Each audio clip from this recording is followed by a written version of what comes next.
Hi everyone, I'm Paul, a product account manager with Araxxe. Today I'm joined by Philippe, our head of operational excellence. Philippe has many years of experience in the fields of billing assurance and revenue protection. Hi Philippe, thanks for joining us today. Hi Paul.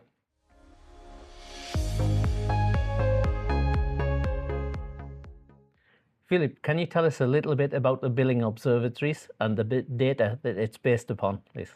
Yes, sure. This observatory is an initiative that was launched by Araxxe like 3 years ago. And in the latest release, it's based on 12 million test events that were generated by Araxxe during a 3 years period. Basically, those test events represent any type of transactions. Could be voice call, could be SMS, MMS, data sessions.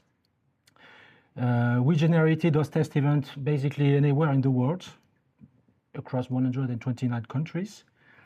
And we generate those test events in roaming situations or not, which means on many visited networks and many home networks as well. Once we have generated this huge data set, we check the billing information for those test events, and we were able to detect like 3,000 billing errors, 3,000.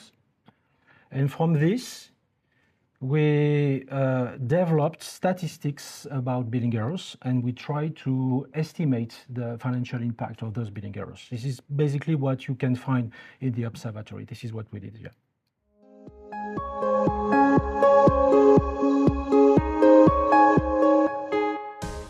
So Philippe, can you tell us what are the most common billing errors and billing issues that we encounter as a result of this testing? Yeah? It's in the observatory, yes. Most common billing errors. Actually, we have two interesting findings about that. We have the first one is about the type of impact, and the second one is about the type of billing errors. Regarding the type of impact, what we have learned from the observatory is that really on top of the list, we have underbilling issues. On top of the list means 57% of the cases are underbilling cases. Then we have overbilling / customer experience issues, like 21 and 22% respectively, but really there's a very clear big picture. It's really about underbilling issues. Even if now it's worth noting that in this last release, we see that customer experience issues, the percentage of customer experience issues have been growing over the last years, because now it's really comparable to the percentage of overbilling. The second finding is about the type of billing error. What we did in the observatory, basically, we have developed a ranking of the main type of billing errors. So we have a ranking with the main type of billing errors impacting voice, another ranking about the type of billing error impacting data services. So it's quite detailed. I'm not sure we can get into those details here right today. But just to give you an idea about, for instance, the ranking about data services, on top of the list, on top of that ranking, we have a clear situation with two top billing errors. We have incorrect system rate configuration that leads with 45%. And then we have bundle allocation errors that follows at 42%. So it's a very clear situation with two top billing errors. And I mean, my recommendation here from this data would be just take care about data bundles. There's a lot of problems there. Okay.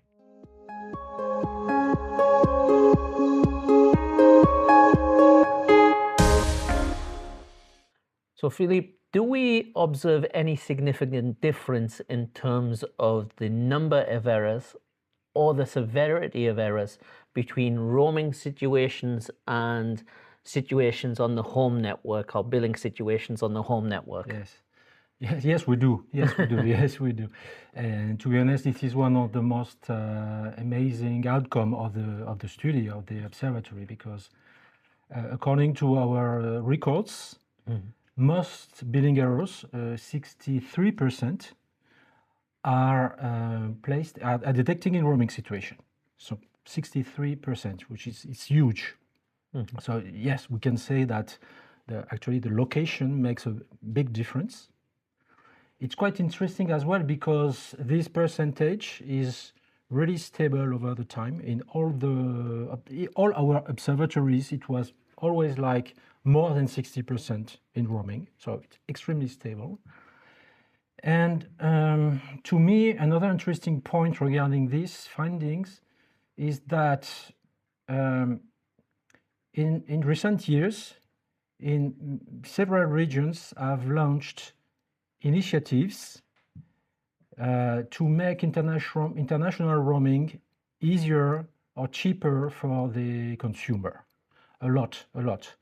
I'm thinking about the regulation Roam Like at Home in the European Union, in the regulation ECOVAS in Africa more recently, many regional agreements like in the Balkans, Western Balkans, or many bilateral agreements and so on. So at the end of the day, all of those initiatives were supposed to make the roaming easier, simpler. So simple that at the end of the day, the billing error in roaming situation was supposed to disappear. And so simple, so how can we make it wrong? It's not just impossible. So yes, but no, this has not happened. As I said, 63% in roaming situation, so it's still there.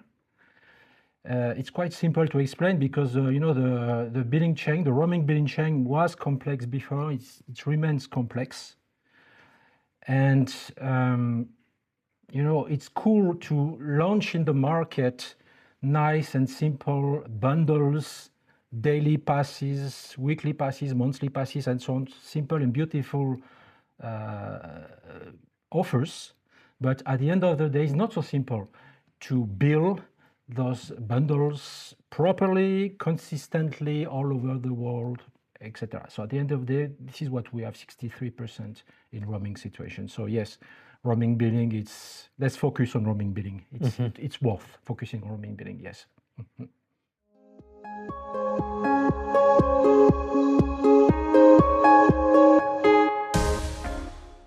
So from your analysis of our findings of this data, what would you say is the typical exposure that an operator would face as a result of these billing errors? Yes. As I said before, we tried to estimate the operator exposure to billing errors with a quite simple approach. Basically, 3 steps. You know, the first step, the question is, how many billing errors per operator per year? And based on our statistics, we have an answer to that question. So based on our statistic, we know that when we operate an average yearly monitoring campaign for a client, we can detect 25 billing errors per year. So 25 billing errors per year per operator. 25. 25 including 14 billing error. Okay? So the main outcome of this first step is really 14 billing error per operator per year. Then in the second step, it's a different question. It's more about the revenues. And the question is, what does it mean in terms of revenue loss for the operator? And here again, from our observatory, we have an answer for that, because we have our estimates, and based on our figures, we believe that each underbilling issue represents 57,000 euros in revenue loss for the operator. So 57,000 euros per error, per underbilling error, okay? So it means that when you bring together those two figures, we can say that if an operator is able to fix those 14 underbilling issues, this operator will recover, is likely to recover 0.8 million euros per year. So this is the exposure. This is a challenge for the operator. Of course, this is an average. This observatory is all about statistics, average, and something, so average. Keep in mind that this exposure, the 0.8 million euros per year per operator, may increase depending on the size of the operator. Again, it's all about average. And it can also increase if on top of that, you add the financial impact of the other types of issues, which are overbilling issues or customer experience issues that are not included in this calculation. Yeah.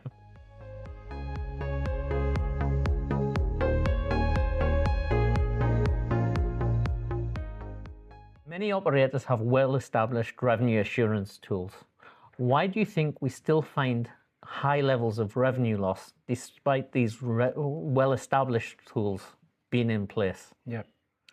Yes, revenue assurance tools are usually based on CDR analysis. Okay, they are powerful tools. The operators are right to use them. There's no doubt about it. Well established, as you say, so no doubt about that. But we believe that they should be complemented with other tools or other techniques. For instance, end-to-end testing with a test code generator, what we do at Araxxe. Otherwise, it's very likely that the operators miss something. And let me give you an example about end-to-end testing and the added value or the benefit of testing end-to-end, as we usually said. For instance, take the example of a Spanish mobile user roaming in Brazil, for instance, and placing a call to Spain. So we have a simple roaming call from Brazil to Spain. It's easy. Then now imagine that for some reasons, don't ask me why, but for some reasons, we have a smart system in the roaming billing chain that transforms the dialed number into a domestic number, that transforms a Spanish number into a Brazilian number. Don't ask me why, but I can show you that this can happen. And if it can happen, it will happen, okay? So you know the story. And we see it regularly. Yeah, absolutely. So at the end of the day, what do we have? We have a CDR now, and in this CDR, we have a call from Brazil to Brazil, not Brazil to Spain, Brazil to Brazil. This CDR will be processed by the billing system, and at the end of the day, in the invoice, we'll get a call from Brazil to Brazil. And it's very likely that this call will be properly billed. So what's the problem? The problem is that there's no call from Brazil to Brazil in my little story. There was a call from Brazil to Spain. So that's a crazy situation because the billing system properly processed the CDR, but the CDR was not correct. So this is a typical example when the revenue assurance systems are unable to detect. They are unable to detect such billing errors. And this is typically where end-to-end testing can help. Because, you know, when Araxxe generates a call in Brazil call to Spain, we expect to find in the invoice, you know, this end-to-end, we generate and we check the invoice. So we expect to find in the invoice this call from Brazil to Spain. Otherwise, there's a problem and we raise a case to our clients. So this is really the added value at end-to-end testing there. What clearly emerges from our discussion and the observatories is that high levels of revenue loss still occur despite established revenue assurance controls being in place. In order to narrow that last gap in terms of revenue loss, it's important to have end-to-end verification and testing in place. Philippe, thanks for your time and expertise today. Thank you, Paul.